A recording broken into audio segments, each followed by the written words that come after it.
Hello. Hello. How's it going? I'm well, thanks, Ian. How does the night find you? Hopefully recovered since. Yeah. It's not. Ah, shitty. Ugh. Yeah. Zombie. Yeah. Howdy, Pete. So. Zombie. Yeah. Howdy, Pete. How you doing? Musk from Yeah, Tesla. that's right. Yeah, Musk Nice. is our internet daddy now. Yeah, Excellent. the only thing I would say is you sound a little tinnier than you used to. Well, I'll drink and smoke Pete. some more, Pete. I Pete. That think you're. might sort it out. Pete's just getting really confused because like this is Davidson. I just have a tinnier, more musical voice. Was it 2 days ago? It was like 20 degrees out. Like it was really nice. It's Cool. starting to cool down again. Well, the Ooh. problem, part of the problem is that, yeah, is Well, it's juicy stuff. yeah, it's quite tasty. I don't even know if I wrote that down. Kind of chilly are you whipping up, Pete? Mashed potatoes that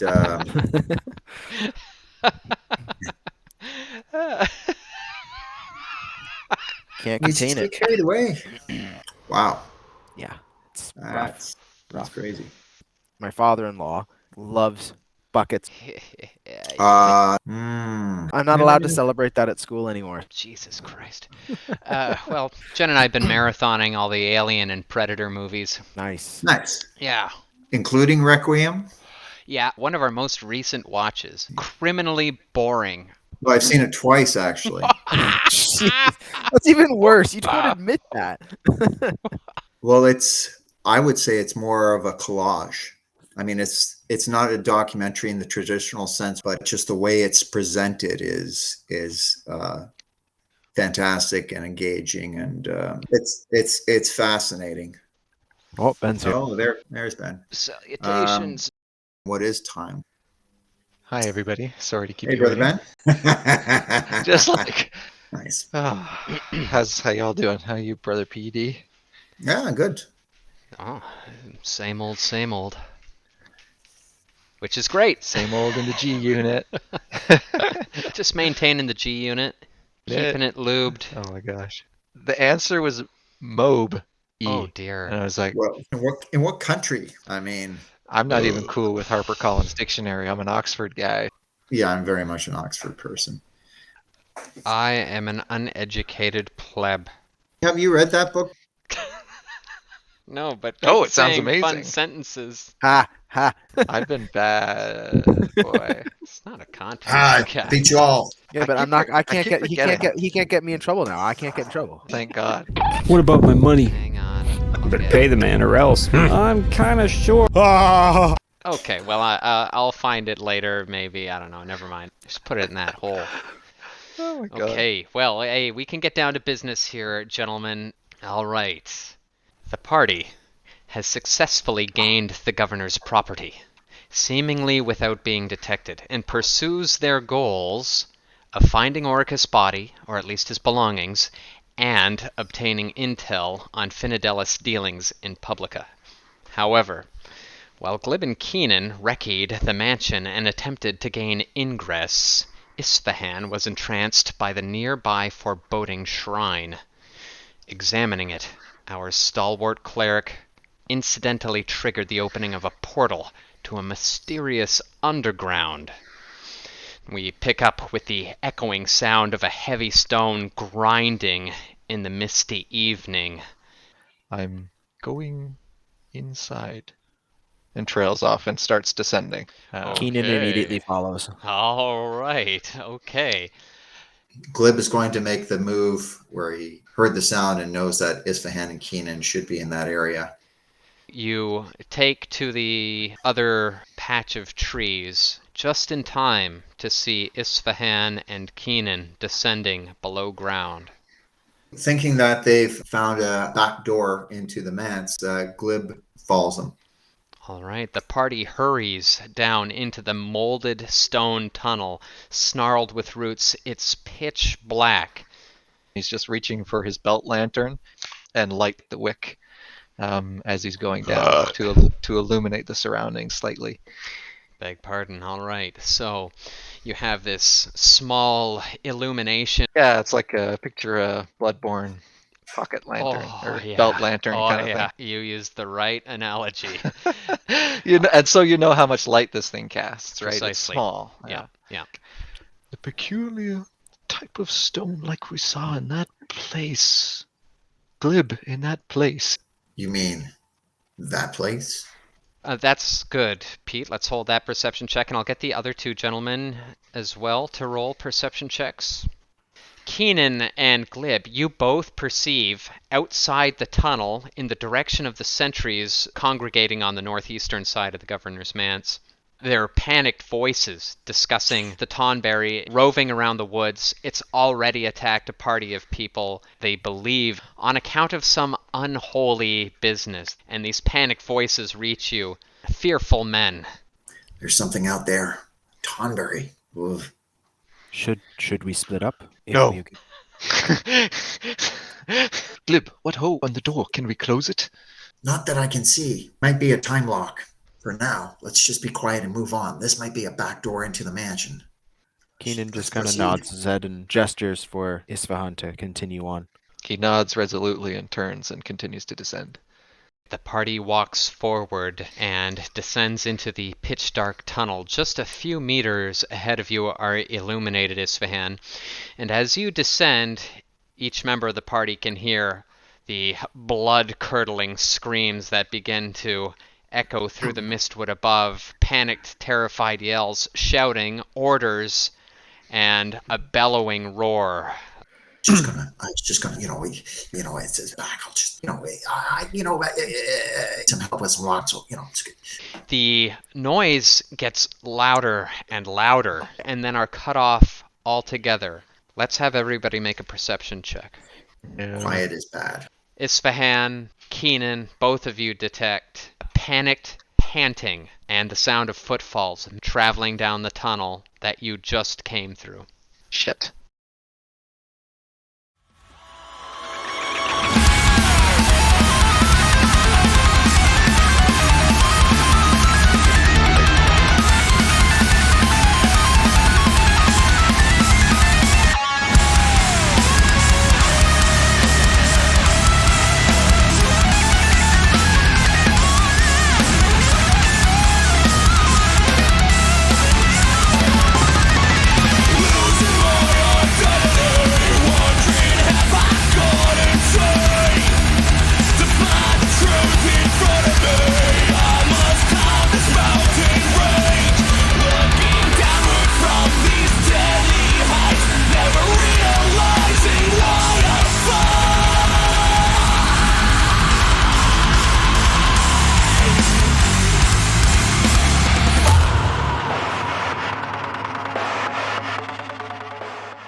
Keenan's walking backwards as fast as he can. We're running. We're moving. Hastening forwards.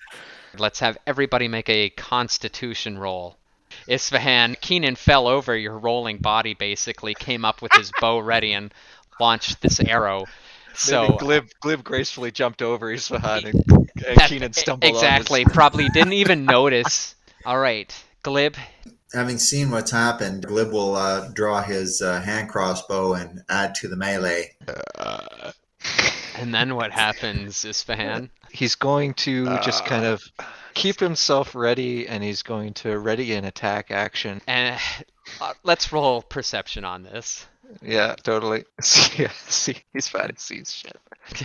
Okay, Isfahan, a man charges out of the darkness into the range of your lantern's light. It's gonna trademark pool cue here. The pool Oh, cue. God. Yeah, that's a nat 1, isn't it? Your That's Kanabo a nat one. flies in a horizontal manner out of your hands, directly past the man, disappearing into the darkness. A moment later, his companion approaches you out of the darkness, screaming, "Utnar, what's happening?" And Glib, Keenan, both of you with your dark vision see this hobbling, stricken, wounded man draw his short sword, look around in bewilderment. He can see the lantern light in the distance, but it's clear that he doesn't know what's happening, and struggle towards you. We're at the top of the turn order. Keenan, it's to you. So Keenan's gonna try and stab him in the side of the neck. I'm gonna use the arrow. Okay. My Legolas hand. style. Sorry, the arrow's already in my hand. You punch out in the darkness with the arrow, Keenan, but fail to find flesh. Glib, the turn is to you. Glib is going to take a shot. At the guy who's fighting Isfahan The with your exact opposite of crossbow. what I asked him to do. Yeah. Instead of watching their backs, it is a successful hit. Glib, please roll for damage. Right. Isfahan, as you're expecting the short sword to come down upon you, you hear the guy go, "Ah!" Protruding from his shoulder is Glib's crossbow bolt. He drops his short sword and grips at the wound and falls to his knee. That. So, back at the top of the turn order, Isfahan, this man is gripping his wounded shoulder. He's clearly out of the fight. Isfahan grits his teeth and he's gonna go for a jaw punch. Clock him right in the face. Sick! Isfahan, this guy like falls to his knees before you, raising his hands, his empty, bloody hands, and your haymaker crashes into his cheekbone. He falls like a sack of potatoes flat on his face into the molded stone floor. I feel like Isfahan might like just briskly step over the body towards the other man, like just like determinately, maybe So- with his fist still upraised. From behind you, Keenan, you sense his panicked companion wildly swinging his short sword. Goes very, very wide. He calls out, "Udnar!" And Keenan, it's to you. Keenan is going to drop to the ground and roll backward, trying to hit the guy in the legs, aiming for that thigh. Cool. With your dagger, I take it? No, I've still got my arrow. I haven't even drawn the dagger trying yet. to slash him with an arrow? All right. No. I'm trying to hit the arrow that's already in his leg. He still got it there, right? Oh, You wait, never so said he you're took it out. firing? You're making a ranged No. attack? No, I'm dropping to the ground because I've got my back towards them. So I'm dropping into a crouch and Yeah. tucking and rolling backward, Yes. throwing out elbows and throwing back my knees as hard as I can in order to try and take him out at the legs, aiming for that wound because I know I hit him in the thigh. So I'm trying to hit that wound to You're cause kicking him him. to just trying to hurt him. You're like doing a backwards flying donkey kick at the At his- arrow in his thigh? Yes. I love Ian's character's trademark like over the shoulder attack. Yeah, you attack from odd angles, Ian, but I like it. I like that we really need to analyze these attacks. This guy's cry is sharply cut off as your hurtling body slams the arrow shaft through and out of his leg, and he crumples to the ground like a broken doll. Essentially, combat has come to an end. Glib is going to frisk both bodies, and he's going to tear strips of cloth off the dead guy and use that to bind the one guy who's still alive. He's going to pull off the dead guy's boot, take his sock, and stuff it in the guy's mouth.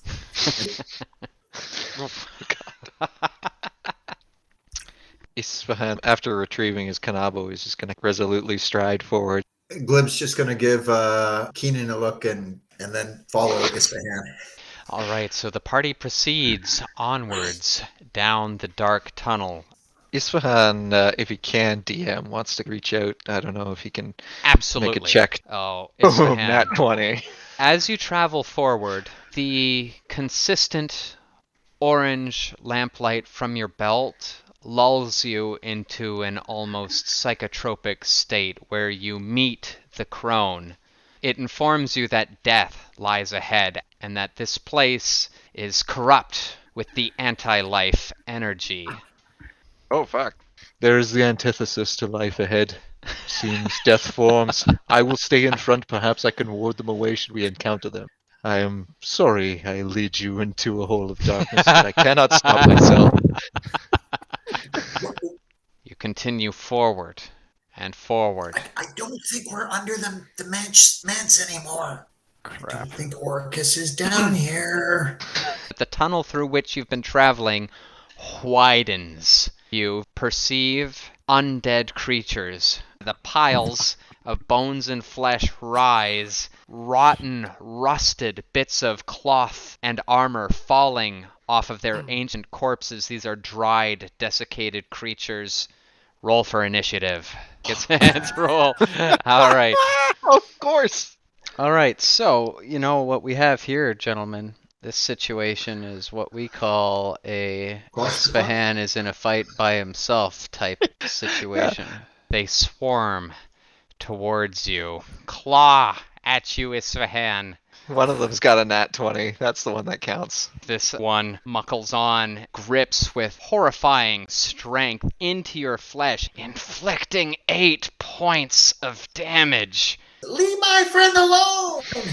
You sink the blade into the beast, and it crumbles to the ground, unmoving. And Isfahan, the turn will be to you. Non transibis! And he's going to attempt to turn the undead. Let's see here. It does not meet the difficulty class. It doesn't do shit. He's just shouting. What? Glib, this horrible beast, muckles onto you. Isfahan, the other one, again, swipes 4 points of damage. Falls unconscious. God damn it. Shit. Keenan, the turn is to you. He's going to try and shoot this one point blank in the head. Fuck him up. Headshots again. Fuck him up, baby. You're fine, Ian. Roll for damage, baby. You loose your arrow. Your arrow plants itself firmly in the zombie who is currently grappling with Glib. Glib's going to try and finish this one off. A mortal blow, Glib. From beneath, you raise the letter opener into the beast's sternum. It cries out and then collapses. All right, stabby at this one. A deft, lightning-fast strike. Keenan's going to try and pop him in the head. Oh, Roll for fuck, damage. that's cool, and though. we'll double it. Your arrow flies from your bow. A perfect shot. The arrow explodes the head of the zombie. Gore and Glutch rain upon Glib. Isfahan! Stop his bleeding. Keenan's going to step to the mouth of the tunnel, waiting to see what the hell's going to come next. Isfahan, you are conscious again with 1 hit point. And with Isfahan rising up, Glib having tended to his wounds, and yourself minding the perimeter, Keenan, we will put the pin in it for tonight. Thank you very much. Good sesh, guys. Good session. We'll sign Can't off. wait until next week. Yeah. I think that's good. All right, guys. Have a good night.